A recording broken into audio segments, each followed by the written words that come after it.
हरिपुर नाम का एक गांव था। उसे गांव में घीसूराम माधव बाप और बेटे रहा करते थे। दोनों बाप बेटे कामचोर थे। उन्हें कोई भी काम देता तो आधा पैसा लेकर वह काम चुराकर भाग जाते और वहीं पर काम छोड़ दिया करते थे। उसे आधे पैसे से खा पीकर कर वहीं पर सो जाते। उनकी यह आदत को सभी गांव के लोग बहुत अच्छे से जानते थे।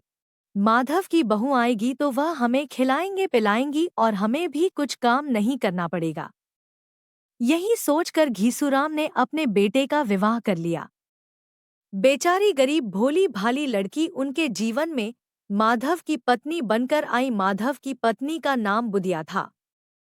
गरीब होने के कारण वह खेतों में काम करती और चक्की चुलाव लोगों के घरों का काम करके वह अपने घर आती और इन आलसी बाप बेटे की खाना बनाकर खिलाया करती थी। समय बीतता गया और इसी बीच में बुदिया गर्भवती हो गई। फिर भी बाप बेटी की आलसीय स्वभाव नहीं गया। रोज गर्भावस्था में भी बुदिया दूसरों के घर का काम करके खेतों में काम करके घर आती थी और इन बाप बेटे के लिए खाना बनाकर खिलाया करती थी। वह समय भी आया जब बुदिया प्रसव वेदना शुरू हो चुका था।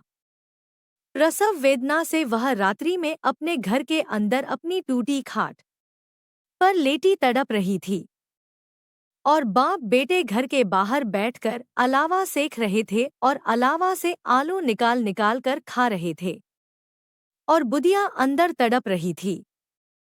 तभी घीसू माधव से कहता है, ए तनीक, देख तो अंदर जाकर, तेरी पत्नी तड़प रही है और तू बैठकर मजे से यहां आलू खा रहा है। वह तेरे बच्चे की मां बनने वाली है। मुझे तो उसकी पीड़ा देखी नहीं जा रही है। माधव बहुत चतुर था।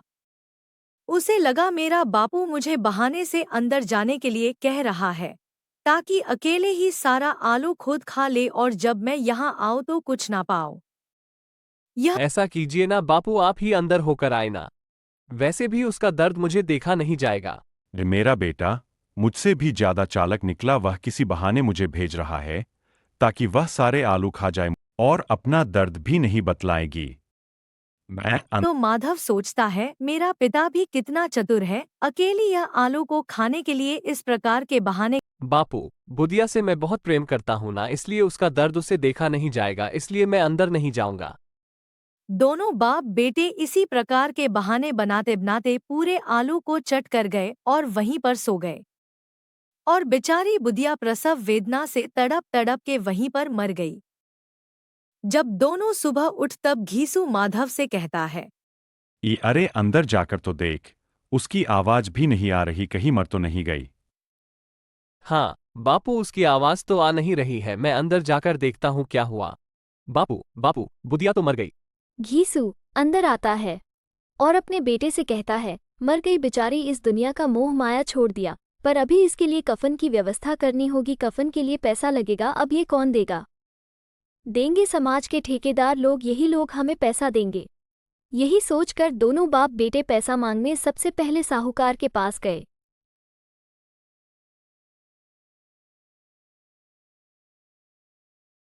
तो आया कह दें, लेकिन ये क्रोध या दंड देने का अवसर न था। जी में कुड़ते हुए 2 रुपए निकालकर फेंक दिए, मगर सांत्वना का एक शब्द भी मुंह से ना निकला। उसकी तरफ ताका तक नहीं, जैसे सिर का बोझ उतारा हो। जब जमींदार साहब ने 2 रुपए दिए तो गांव के बनिए महाजनों को इनकार का साहस कैसे होता। घीसू जमींदार के नाम का ढिंढोरा भी पीटना जानता था। किसी ने 2 आने दिए, किसी ने 4 आने। 1 घंटे में घीसू के पास 5 रुपए की अच्छी रकम जमा हो गई। कहीं से अनाज मिल गया, कहीं से लकड़ी, और दोपहर को घीसू और माधव बाजार से कफन लाने चले। बाजार में पहुंचकर घीसू बोला, लकड़ी तो उसे जलाने भर को मिल गई है। क्यों माधव? हाँ, लकड़ी तो बहुत है, अब कफन चाहिए। तो चलो कोई हल्का सा कफन ले लें। हाँ और क्या, लाश उठते उठते रात हो जाएगी। रात को कफन कौन देखता है? कैसा बुरा रिवाज है कि जिसे जीते जी तन ढकने को चीथड़ा भी ताड़ रहे थे। बाजार में इधर उधर घूमते रहे। कभी इस बजाज की दुकान पर गए, कभी उसकी दुकान पर। तरह तरह के कपड़े, रेशमी और सूती देखे, मगर कुछ जचा नहीं। यहाँ तक कि शाम हो गई। तब दोनों न जाने किस दैवी प्रेरणा से एक मधुशाला के सामने जा पहुंचे। ताबड़तोड़ पीने के बाद दोनों सरूर में आ गए। घीसू बोला कर माधव ने बची हुई पूड़ियों का पत्तल उठाकर एक भिखारी को दे दिया, जो खड़ा इनकी ओर भूखी आंखों से देख रहा था और देने के गौरव आनंद मोतियां ओढ़कर पांव पेट में डाले सो रहे।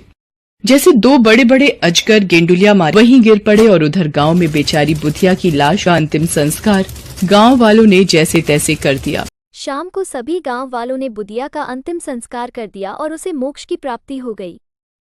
पर दूसरे दिन गांव वालों ने इन दोनों बाप बेटे को मार के गांव से निकाल दिया गया और कुछ समय के बाद दोनों कहीं चले गए। ये कहानी हमें ये सीख देती है कि हमें कभी आलस्य नहीं करना चाहिए और अपने समय को व्यर्थ नहीं करना चाहिए और पूरी लगन से अपनी जीवन को सफल करना चाहिए।